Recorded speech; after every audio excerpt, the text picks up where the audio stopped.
Hi, I'm Sven-SOX, a recent graduate of the White Lab at the University of Illinois Urbana-Champaign. I'm excited to share about my recently published work on the synthesis of ethers. The reaction is easy enough that a middle schooler like my friend Leonidas can run it. It can be run open to air and is not sensitive to water like moisture in the air, and the ethers form cleanly so it is easy to isolate. Leonidas, can you tell us why ethers are so important?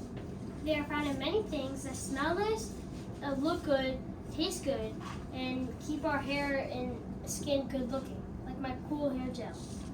Well, I don't need the hair gel, but Leonidas, tell us about a cool ether you're making in lab today, and what are the ingredients that you'll be using? We will use an alcohol plus an olefin, and we will add Sven-SOX, and then we will end up with an ether.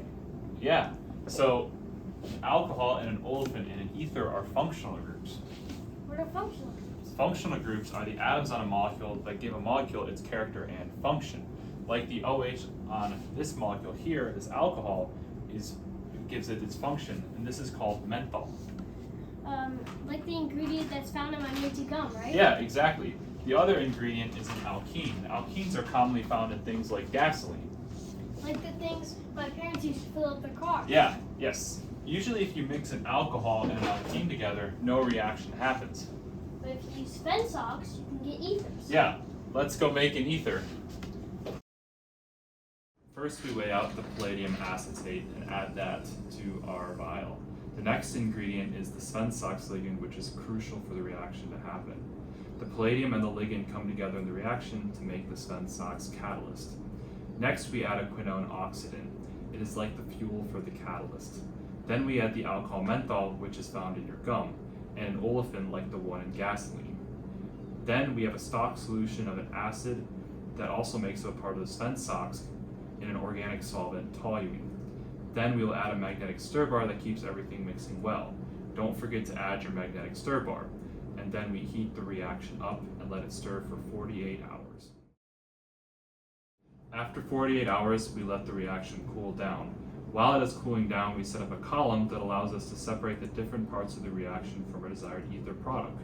Another thing that makes this reaction so easy is that you do not need to do an aqueous workup or any workup. You can just do chromatography. The alcohol starting material likes the silica more and will get stuck, but the ethers do not like silica and will pass through much more quickly. You can tell where your ether is using another kind of chromatography called a TLC plate. Once we have our ether clean, we have to evaporate off the solvent, and now we have made our first ether. To confirm we've made it, we'll take a picture of it using NMR spectroscopy.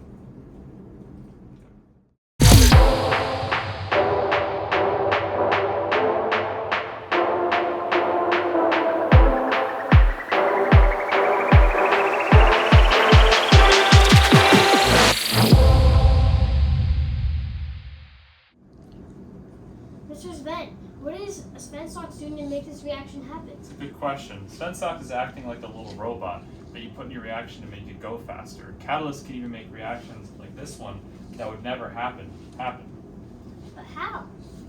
Imagine a successful reaction like the one you just ran can be represented by holding hands. We need to be close together. Exactly, so that's what Sven-SOX is doing. This is what we call proximity. So Sven-SOX is helping to take you, the alcohol, into proximity with the olefin. This puts us close, but it's harder to connect our hands.